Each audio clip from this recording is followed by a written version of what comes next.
The Galactic Council chamber fell silent as Commander Elena Vasquez entered, her human footsteps echoing against the crystalline floors.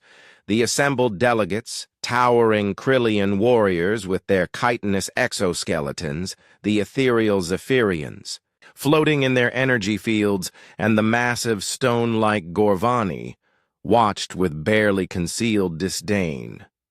"The humans send us this?" General Thakmor of the Krillian Empire chittered, his mandibles clicking in amusement. "A small female? Do they mock our alliance?" Admiral Zefla's translucent form shimmered with indignation.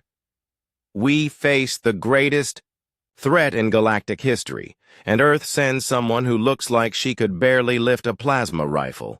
Elena stood at the center of the circular chamber, her 5'4" frame dwarfed by beings twice her size. Her brown hair was pulled back in a simple ponytail, and her uniform bore no decorations save for her rank insignia. To the alien delegates, she appeared unremarkable, fragile even. "Honored delegates," Elena began, her voice steady despite the hostile atmosphere. "I understand your concerns. My species may seem physically inferior."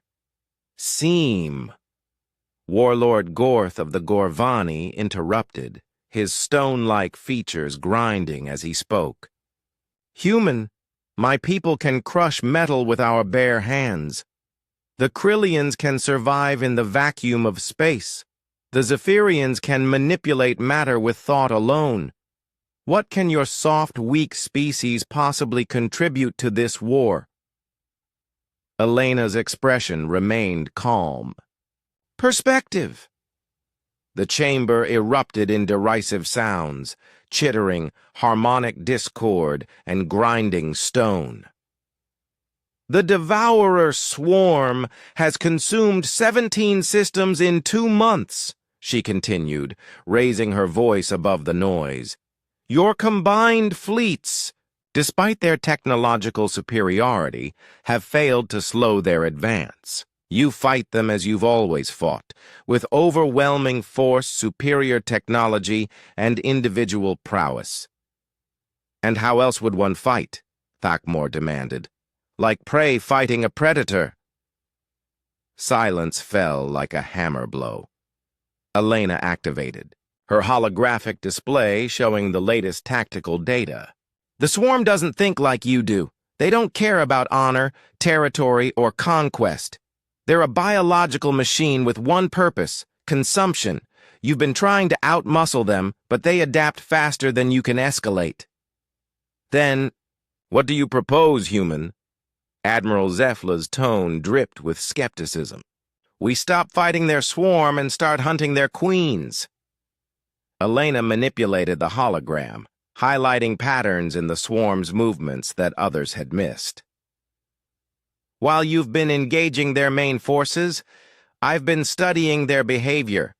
The swarm operates on a hierarchical bionetwork. Take out the queen mines and entire sectors of the swarm become disorganized." "This is known," Gorth rumbled.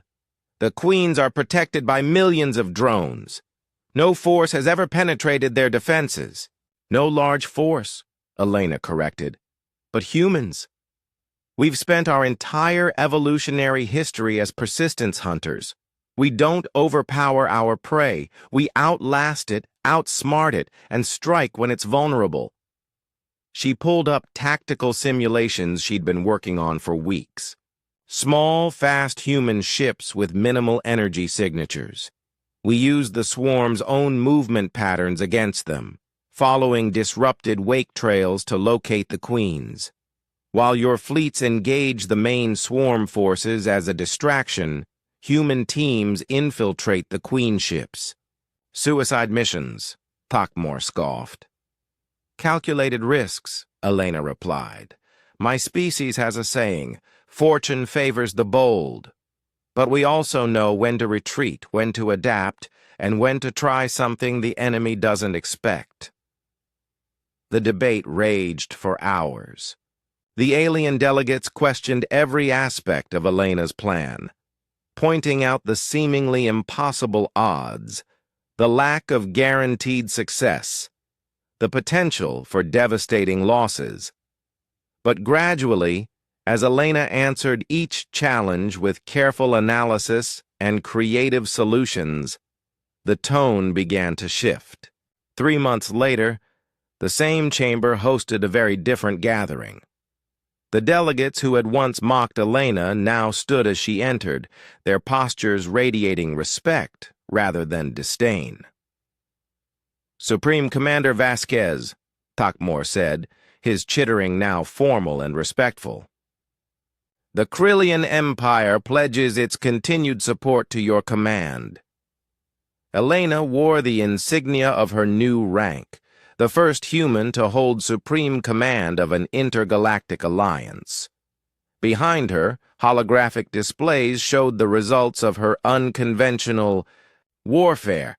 17 queenships destroyed, the swarm's advance not just halted but reversed, and previously consumed systems being liberated.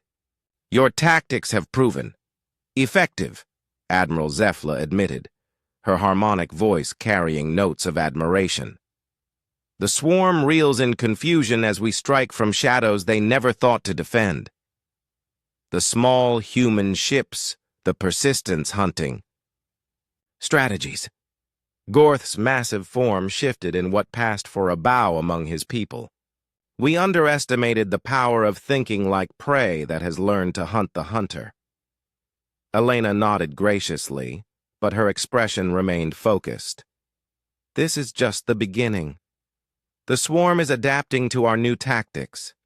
We need to stay 3 steps ahead, always evolving, always finding new angles of attack. And you will lead us in this evolution?" Takmor asked. "If you'll follow," Elena replied simply. The unanimous vote was a foregone conclusion. As the session ended and the delegates filed out, many paused to offer personal acknowledgments to the human commander they had once dismissed. Elena watched them go, reflecting on the irony that her species' greatest strength, the very adaptability and unconventional thinking that others had seen as weakness, had proven to be exactly what the galaxy needed. In the quiet of the empty chamber, she activated a communication link to Earth. "Mission Control. This is Supreme Commander Vasquez. Phase 1 is complete. Beginning Phase 2 of Operation Persistence Hunt. Humanity is no longer seen as the weak link in the Galactic Alliance. We're the weapon they never knew they needed." Outside the chamber's massive windows, human ships moved like shadows between the stars, carrying the galaxy's hopes into the dark unknown where ancient queens waited, unprepared for prey that had learned to bite back.